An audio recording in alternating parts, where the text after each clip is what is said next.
Mesdames et messieurs, chers amis, chers paroissiens, en vos titres, grades et qualités, soyez tous et toutes les très bienvenus dans cette église Saint-Étienne, dans le cadre des commémorations du 11 novembre, date anniversaire de l'armistice qui mit fin à la guerre 14-18. Et cette année a comme particularité que nous célébrons le 80e anniversaire de la libération de la Belgique en 1944. Nous prierons d'une manière toute particulière pour la paix, tout en rendant grâce pour notre liberté, pour ceux et celles qui ont donné leur vie afin que nous puissions jouir de cette liberté.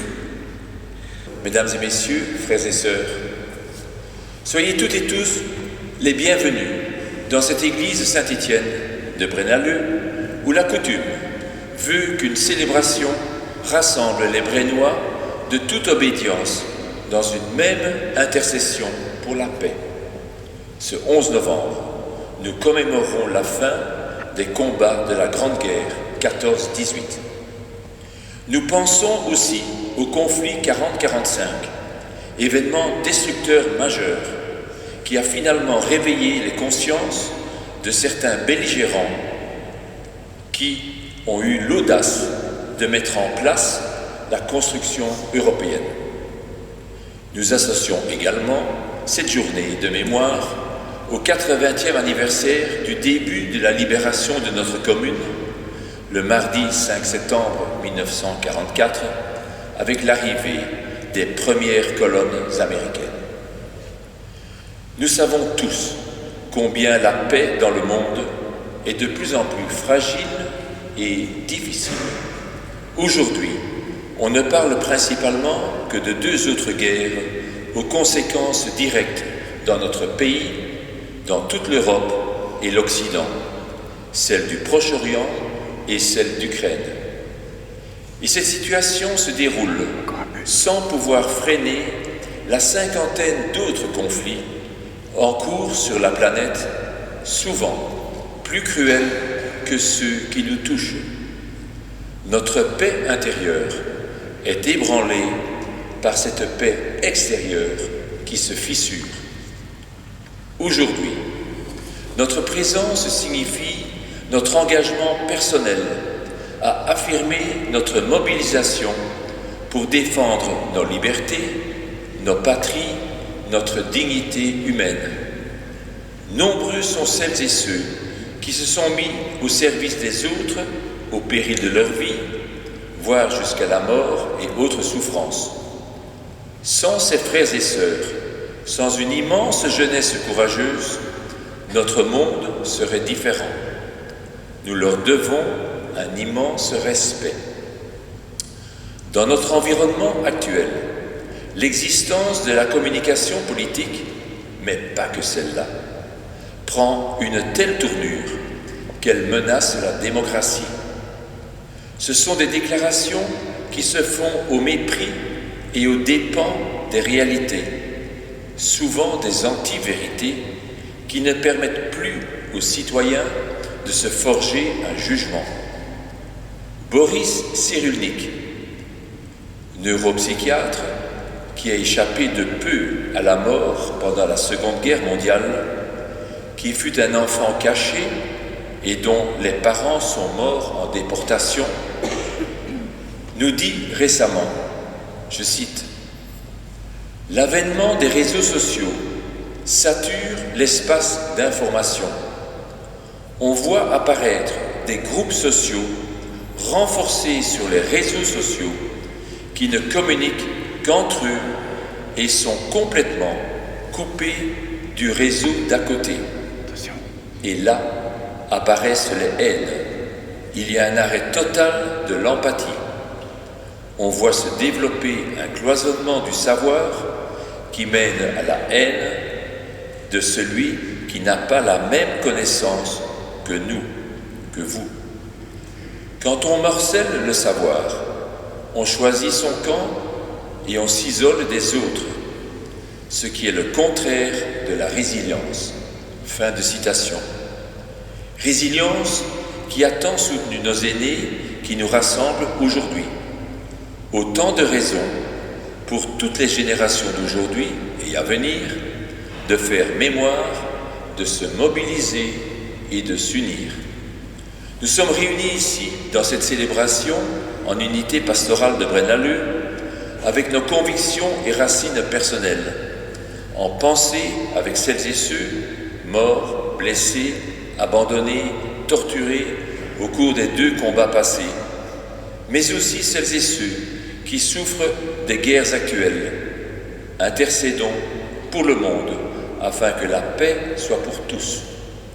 Les textes proposés ce jour nous rappellent que le Seigneur ne nous laisse pas seuls si nous restons unis dans la foi, la persévérance dans la droiture, la bienveillance et avec cette espérance tant nécessaire.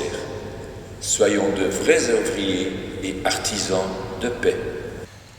Quelques mots-clés: persévérer, espérer, liberté, reconnaissance, fraternité.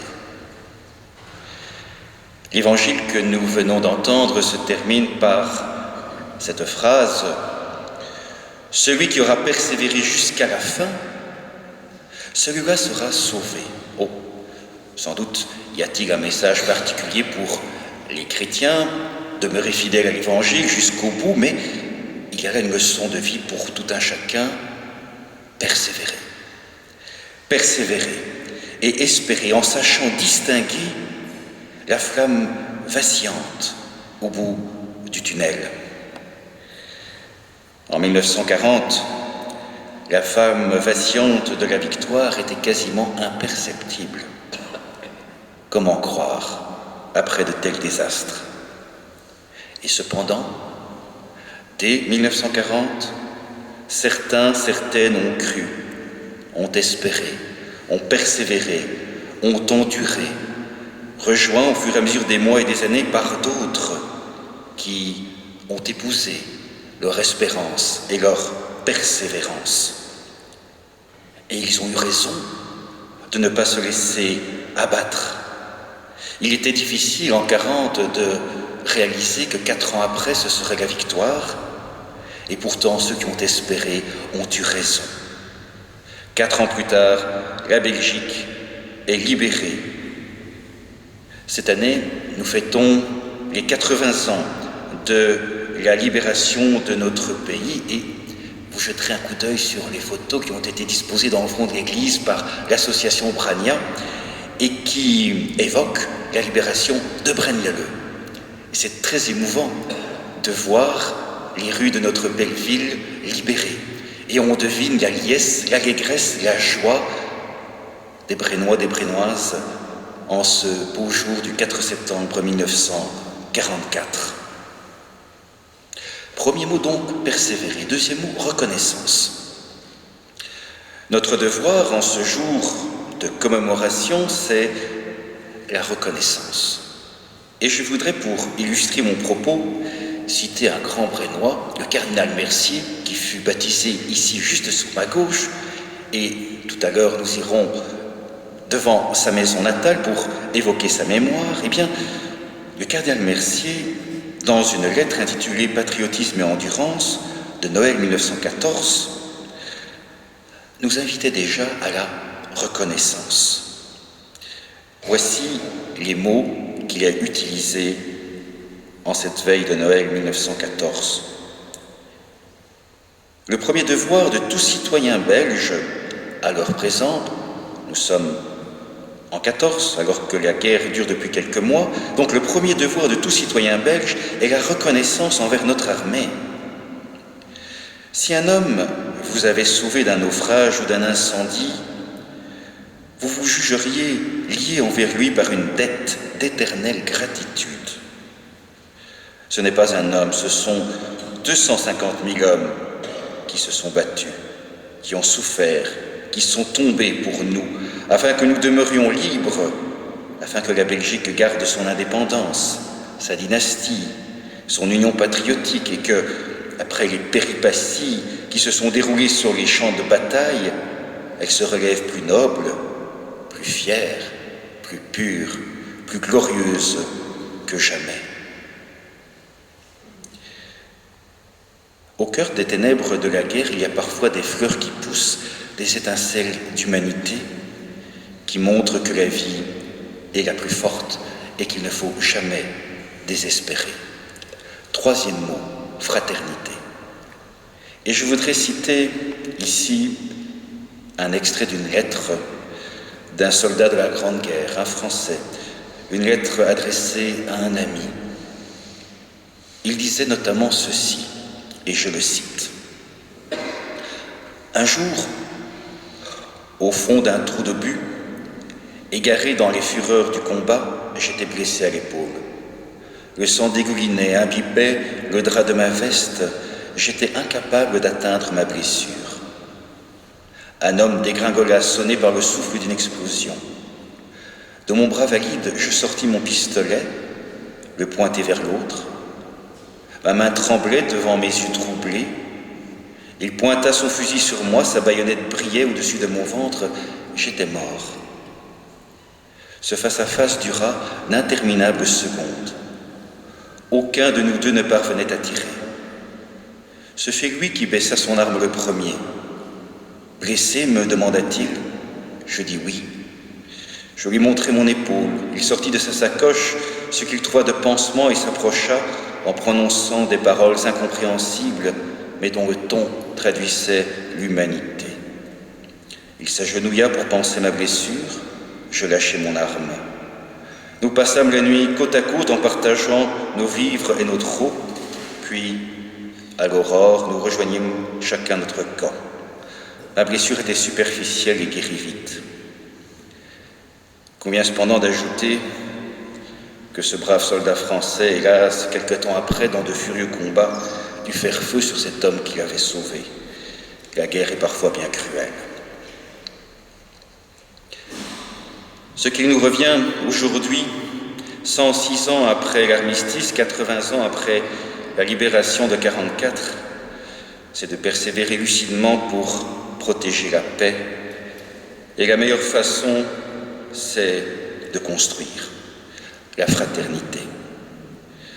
La fraternité, bien plus que de la solidarité, la fraternité, c'est la rencontre de l'autre au niveau individuel, familial, local, national, international, et on imagine, on espère, la fraternité entre tous les peuples.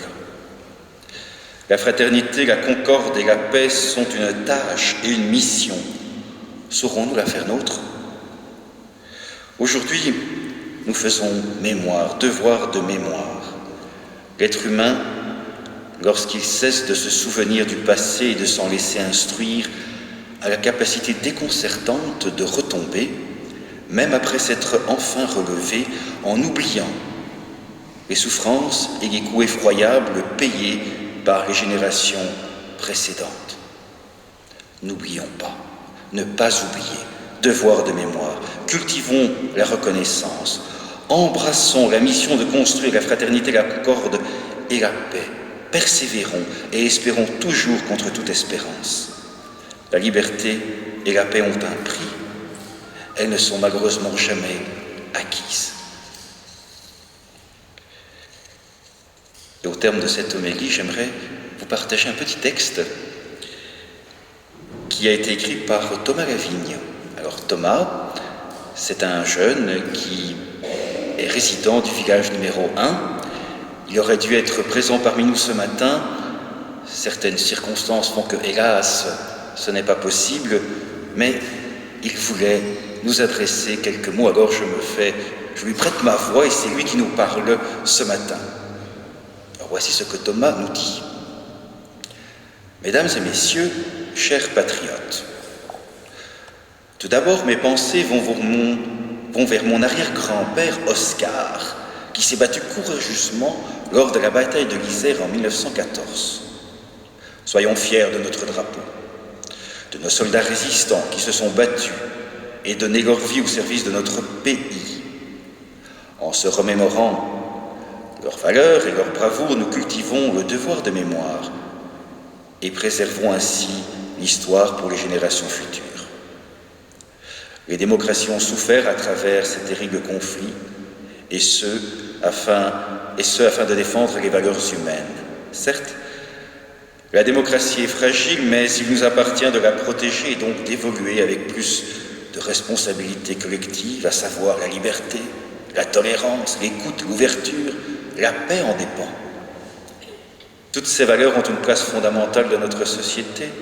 C'est une certitude, ne l'oublions jamais. Poursuivons nos efforts pour réaffirmer notre engagement en faveur des droits de l'homme et de la justice. Mobilisons-nous pour tout ce qui est en notre pouvoir, pour défendre nos libertés et les valeurs de justice et de respect de la dignité humaine.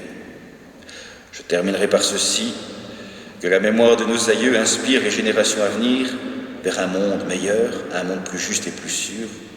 Tous ensemble, suivons l'exemple de notre devise, l'union fait la force, signé Thomas Lavigne. Prions pour celles et ceux qui, aujourd'hui, dans de nombreux pays, sont victimes de la cruauté humaine, de l'inadmissible montée du mal. Fidèles au Christ, ils sont les martyrs d'aujourd'hui. Que vienne sur eux ton esprit de force.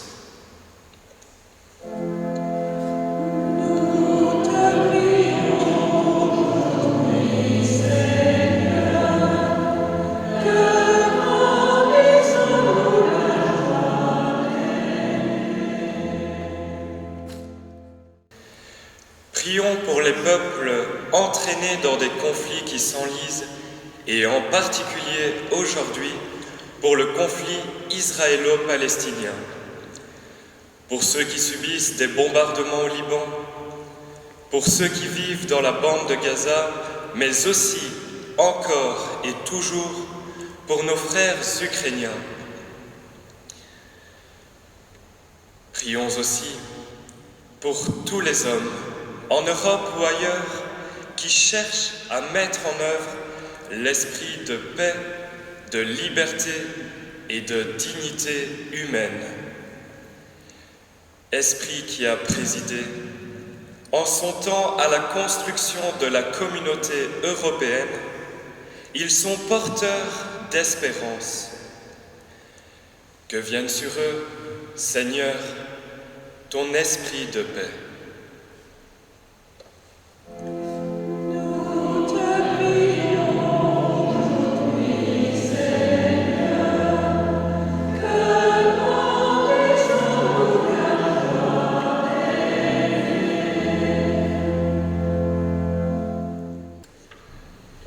D'être livré et d'entrer librement dans sa passion, il prit le pain, il rendit grâce, il le rompit et le donna à ses disciples en disant « Prenez et mangez-en tous, ceci est mon corps livré pour vous. »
déposer les gerbes de fleurs aux 2 monuments aux morts qui se situent dans notre église sur ma gauche, les représentants de la FNC et des autorités.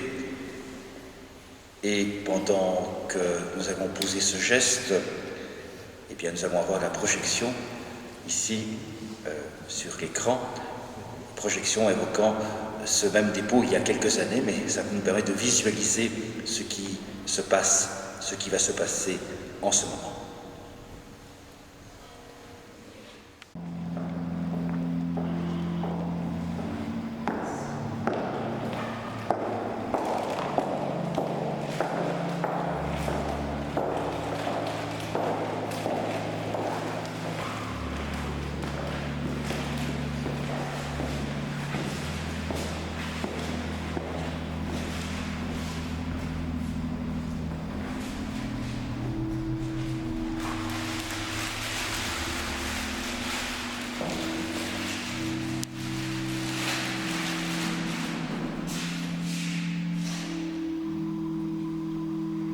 Mort pour la patrie, présent